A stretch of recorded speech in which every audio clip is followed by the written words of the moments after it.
يقول سائل: هل صحيح بأنه يمنع صاحب الزكام والسعال من حضور صلاة الجمعة خشية الأذى والعدوى؟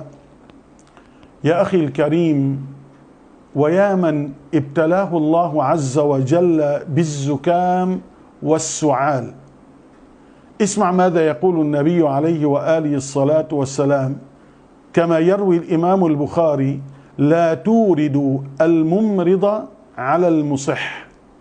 وروى الإمام مسلم يقول عليه وآله الصلاة والسلام: لا يورد الممرض على المصح. وروى الإمام مالك يقول عليه وآله الصلاة والسلام: لا عدوى ولا هامة ولا صفر ولا يحل الممرض على المصح، وليحلل المصح حيث شاء.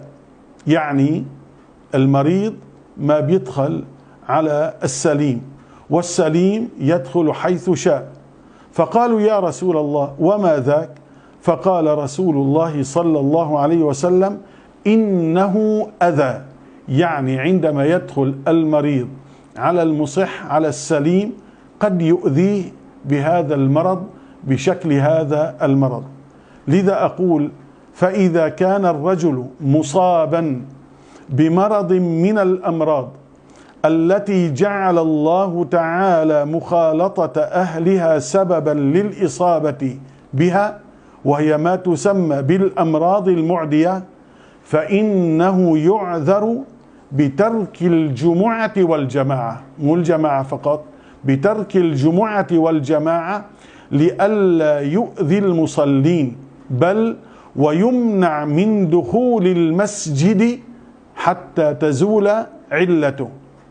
وإذا كان سيدنا رسول الله صلى الله عليه وعلى آله وصحبه وسلم منع آكل الثوم والبصل من أن يأتي المسجد خشية إيذاء الآخرين برائحة البصل والثوم، فالمريض بالزكام والسعال فيما يبدو أشد ضررا ممن يأكل الثوم والبصل، لأنه ربما يصيب المرض السليم بإذن الله عز وجل فيتضرر بذلك.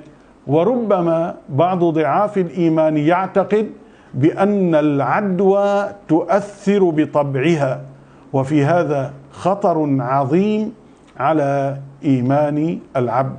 لذلك أقول للأخ الذي ابتلاه الله عز وجل بالمرض بشيء من زكام وسعال وما شاكل ذلك أن لا يذهب لصلاة الجمعة ولا الجماعة خشية إيذاء الإنسان المؤمن.